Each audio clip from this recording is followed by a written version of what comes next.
زمین کے لیے جس نے اس کائنات کو تخلیق فرمایا اور میرے اللہ نے اس کائنات کو اتنا حسین بنا دیا کہ اس میں کوئی کجی میرے اللہ نے چھوڑی ہی نہیں۔ اور طرفہ کہ وجہ تخلیق کائنات کس کو بنایا؟ آپ سرکار صلی اللہ تعالی علیہ وآلہ وسلم۔ اچھا، اور جب تخلیق کائنات بنا دیا تو ایک بار ایسا ہوا کہ وہی وجہ تخلیق کائنات یعنی کہ آقا کریم صلی اللہ تعالی علیہ وآلہ وسلم بڑے غمگین بیٹھے ہیں۔ حضرت جبرائیل علیہ السلام آ گئے، عرض کرنے لگے سرکار اتنے غمگین؟ آپ نے ارشاد فرمایا کہ جبرائیل مجھے اپنی امت کا ڈر ہے، اپنی امت کا غم ہے کہ بروز حشر اس کا کیا بنے گا۔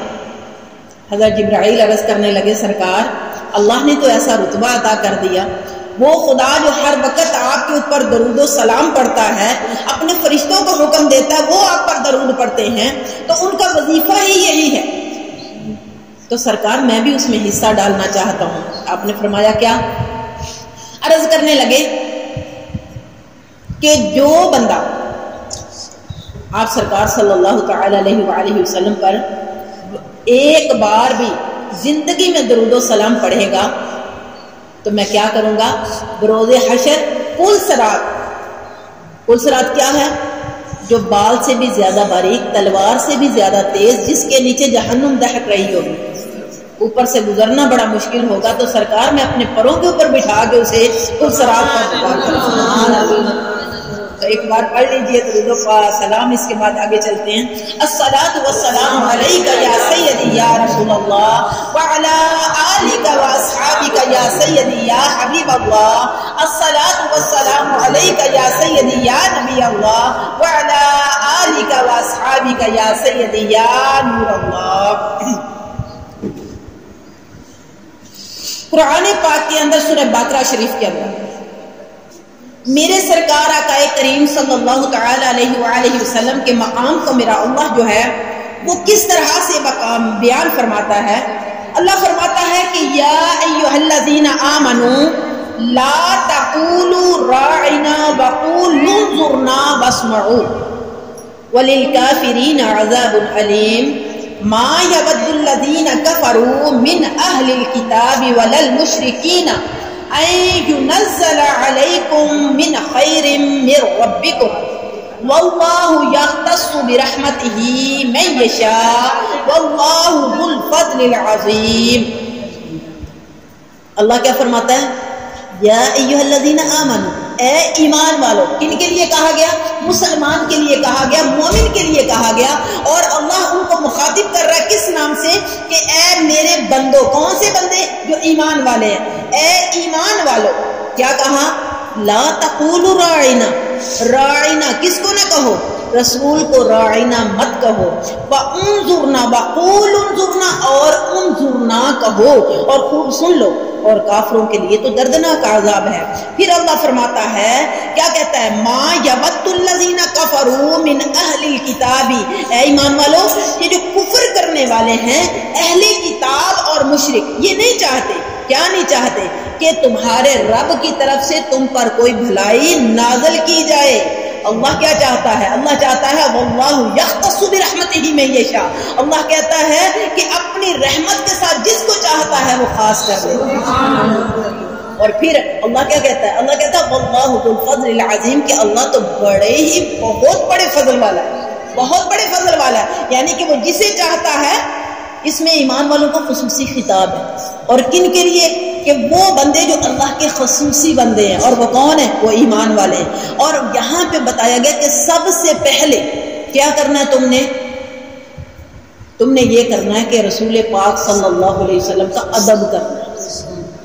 گویا کہ جو مومن ہیں ان کو جو سب سے پہلی بات بتائی ہے نا، وہ یہ بتائی ہے کہ تمہارے لیے ایمان کے ساتھ سب سے پہلے ادب، یہ ذمہ داری ہے تمہاری کہ جس رسول نے تمہیں اللہ کا پیغام پہنچایا، جس طرح رسول نے تمہیں اس کے اوپر عمل کا طریقہ سکھایا، تمہاری عبادات کی، تمہاری اعمال کی ابتدا کس سے ہونی چاہیے؟ اس کے ادب سے اور اس کے احترام سے ہونی چاہیے۔ اس کی شان اللہ بتا رہا ہے کہ بے ادبی اور گستاخی ان کی شان کو کم نہ کر دینا، یہ نہ ہو کہ اللہ جو ہے، کیونکہ یہ اللہ پاک اپنے لیے بھی گوارا نہیں کرتا، نہ اپنے رسول کے لیے یہ چیز گوارا کرتا ہے کہ اللہ کی شان کو کم کیا جائے یا اس کے محبوب کی شان کو کم کر دیا جائے۔ آپ بے شک جتنے بھی ظاہر ہیں، جتنے بھی عابد ہیں، جتنے بھی متقی ہیں، آپ نمازیں پڑھتے ہیں، آپ قرآن کی تلاوت کرتے ہیں، آپ روزے سارے رکھتے ہیں، آپ حج کے لیے جاتے ہیں، ساری عبادات کرتے ہیں، یہاں تک کہ زکوٰۃ بھی ادا کرتے ہیں، اتنی مشقتیں کرتے ہیں، لیکن دل کے اندر محبت مصطفیٰ نہیں تو یہ ساری چیزیں مقبول ہی نہیں۔ اللہ کہتا ہے یہ میرے ہاں ان چیزوں کی کوئی وقت نہیں، ان چیزوں کی کوئی میرے نزدیک کوئی اہمیت ہی نہیں ہے۔ اہمیت کس چیز کی ہے؟ تمہاری محبت کی ہے، اور اہمیت کس چیز کی ہے؟ تمہارے احترام کی ہے، اہمیت کس چیز کی ہے؟ تمہارے عشق کی ہے۔ اور یعنی کہ سب سے پہلے یہ قانون الہی جو ہے نا، یہ اتنا اہم ہے کہ سب سے پہلے نبی اول کون ہے؟ حضرت آدم علیہ السلام۔ پہلے نبی کون ہے؟ حضرت آدم علیہ السلام۔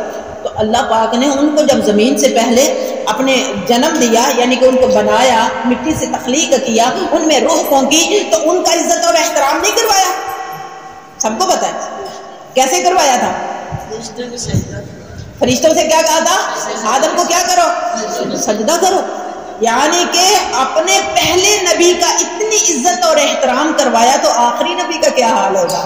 جو اللہ کا محبوب ہے، جو اللہ کا محبوب ہے، ان کے لیے کیا کہا گیا کہ جب معراج کی شب میرے سرکار جو ہیں وہ ساتوں آسمانوں سے کے بعد سدرۃ المنتہا تک پہنچتے ہیں، اس کے بعد پھر ساتوں آسمان سے سدرۃ المنتہا، اس کے بعد حجابات کے پردے، اس کے بعد عرش عظیم، جب میرے عرش عظیم پر میرا اللہ کے پاس جب میرے سرکار پہنچتے ہیں تو اپنے نعلین کو اتارنے کی کوشش کرتے ہیں، تو اللہ کی طرف سے حکم آتا ہے اے میرے محبوب نعلین نہیں اتارنے، نعلین سمیت تشریف لائیں۔ تو آپ سرکار نے عرض کیا اللہ جب موسیٰ علیہ السلام کوہ طور پر گئے تھے، اللہ آپ نے کہا تھا اے موسیٰ یہ مقدس وادی ہے، یہاں پہ آنا ہے، اپنے جوتے کو اتار کے آئیے۔ اللہ یہ تو تیرا عرش ہے، میرے لیے تو لازم ہے کہ تیرے عرش پہ آیا ہوں، یہ زمین تو نہیں ہے، یہ تو آسمان بھی نہیں ہے، آسمان سے بھی کہیں زیادہ بڑی چیز ہے، تیرا عرش ہے جس پر تو متوکل ہے، میں یہاں پہ آیا ہوں، اللہ میرا حق بنتا ہے میں اپنے نعلین کو اتار دوں۔ اللہ نے کہا نہیں اے میرے محبوب وہ کون ہیں؟ وہ کیا تھے؟ وہ موسیٰ، وہ کلیم اللہ تھے، آپ حبیب اللہ ہیں، آپ میں اور ان میں بڑا فرق ہے۔ میں نے ان کو اس لیے نعلین اتروائے تھے کہ وہ جب اس مقدس وادی کی خاک ان کے پاؤں کو لگے گی تو ان کو بزرگی ملے گی، لیکن جب میں نے عرش کو بنایا، عرش ہلتا تھا، میں نے اس سے وعدہ کیا تھا کہ ایک بار ایک رات ایسی آئے گی اپنے محبوب کو اپنے پاس بلاؤں گا اور تجھے اس کے نعلین چومنے کو دوں گا، تو عرش تھما تھا۔ میرے محبوب آج یہ سعادت میرے عرش کو حاصل ہے کہ میرا محبوب آیا ہے، اور پھر یعنی کہ اتنا میرا اللہ جو ہے آپ سرکار کی شان کو بلند فرما رہا ہے۔ تو جب آپ سرکار صلی اللہ تعالی علیہ وآلہ وسلم کی شان اتنی بلند، اب یہاں پہ اللہ پاک نے اس آیت کے اندر کیا حکمت دی؟ اللہ پاک نے کیا بتایا کہ شریعت کی طرف بڑھنے سے پہلے جو مومن ہوگا نا، اس کو اپنے دل کے اندر عزت اور احترام پیدا کر لینا چاہیے۔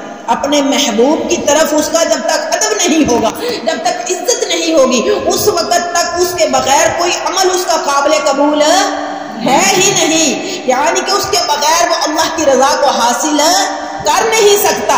یعنی کہ ہر مومن کی منزل جو ہے اس کا مقصود ہے۔ اب یہاں پہ خصوصی طور پر حکم کن کے لیے ہے؟ اہل ایمان کے لیے، اہل ایمان کے لیے۔ ایمان کیا؟ یہ تو میرے سرکار آقا کریم صلی اللہ علیہ وسلم کی غلامی کا نام ایمان ہے۔ ان کی کیا ہے؟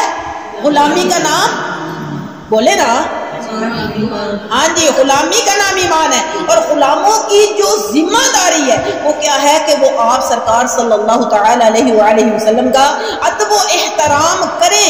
اب یہاں پہ صرف شائبہ ہے، شائبہ ہے صرف ادب، بے ادبی کا صرف شائبہ ہے، گستاخی ہوئی نہیں ہے، بے ادبی ہوئی نہیں ہے۔ یعنی کہ یہاں پہ کیا تھا؟ یہاں پہ صرف اتنی سی بات تھی کہ صحابی جب کبھی کبھی آپ سرکار صلی اللہ علیہ وسلم کے ارشادات پر، جیسے ابھی ہم بات کر رہے ہیں، تو اگر سارے متوجہ ہو کے نہیں سنیں گے نا، سمجھ نہیں آئے گی، تو وہاں پہ بھی صحابہ جمع ہوتے تھے۔ اب سرکار صلی اللہ تعالی علیہ وآلہ وسلم کے ارد گرد کبھی ایسا ہوتا تھا کہ کسی کی توجہ پھٹ جاتی تھی نا تو وہ بعد میں کہہ دیتے تھے کہ سرکار راعینا، یعنی کہ آپ اللہ کے رسول ہماری رعایت کر دیں، بات سمجھ میں نہیں آئی دوبارہ ارشاد فرما دیں، صرف اتنی سی بات۔ لیکن اللہ نے کیا کہا؟ اللہ نے کہا راعینا، یہ تو تم کہہ نہیں سکتے، یہ بھی بے ادبی ہے۔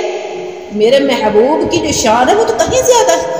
انظرنا کہا کرو، انظرنا کا مطلب کیا ہے؟ سرکار ہماری طرف نظر کرم فرمائیے، کیا کریں؟ نظر کرم فرمائیے۔